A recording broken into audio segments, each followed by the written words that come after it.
This much is certain. We are living through the greatest power shift in human history, because the wellhead of power does not flow down from monarchies, tyrannies or democracies, but up from the ebb and flow of ideas that transform crowds into mobs. Ideas are the source of all power in human affairs. The mind is its own place and in itself can make a heaven of hell or a hell of heaven. I don't know is the answer to that question. Sometimes you can have some sort of idea about where things are heading, but we can't stand the idea that we don't know what's going to happen next. All that I know is that the most powerful thing are human ideas. The most powerful things, I should say, are human ideas. The great changes that we see in history, the monumental events, are all driven by the invisible events, the invisible changes in human ideas. The pocket-dialed internet can rally individuals across continents to create communities of goodwill. It can also drip lies into the lonely minds of isolated soldiers of fortune and build armies of rage. Chaos is for and against everything. It has ushered in the great destabilisation, the true end of certainty. It is a difficult thing when you believe, as I do, that free speech is the foundation stone of a liberal democracy, and yet some of these ideas are clearly destructive.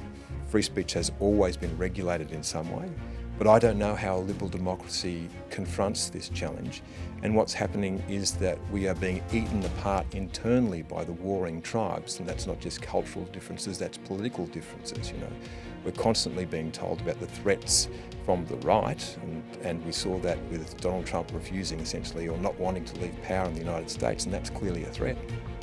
Because a defining feature of democracy is that governments willingly give up power.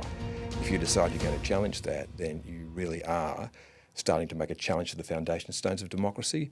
But there's also a project on the left which would appear to be that it wants to lift up every flagstone of the ideas that have built our society and dismiss them all as a white, colonial, racist project.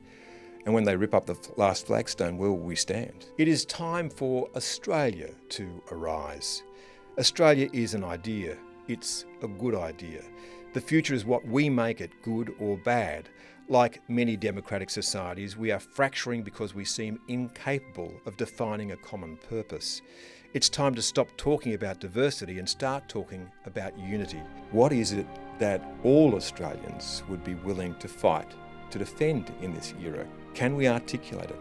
Do we know who we are? We face many external threats. There is a combination of tyrannies at the moment, China, Russia, Iran, North Korea, who have a very clear idea of what they want and what they stand for. And they're in the process of changing the world so it suits them better. That means it won't suit us. But the biggest problem is we don't know what we're trying to defend. And unless we work out what we're trying to defend, then we are defenceless against them. In an era where you can't be certain what ideas are even real, that there will be a flight to quality, and that places like The Australian, where journalists simply do their job of trying to sift through the facts to find out what is real and what is not, then that is the great hope that I have for journalism, is that in the end people will be forced to try and find mastheads or outlets where they can at least know that people have made some sort of attempt to see what is real and what isn't. We believe in a parliamentary democracy. We believe in the rule of secular law. We believe in robust free speech, but we also believe in the common good, that there has to be decency in society, that there have to be institutions that we put our faith in. Those are the sorts of things that I think we need to have a national conversation about. We need to know where our goalposts are so that we can defend them, because if we don't, then the world will change around us, and it'll be changed by people who know precisely what they want, and that won't be for our good. So Godspeed to the Australian and all who sail in her. May it survive for at least another 60 years.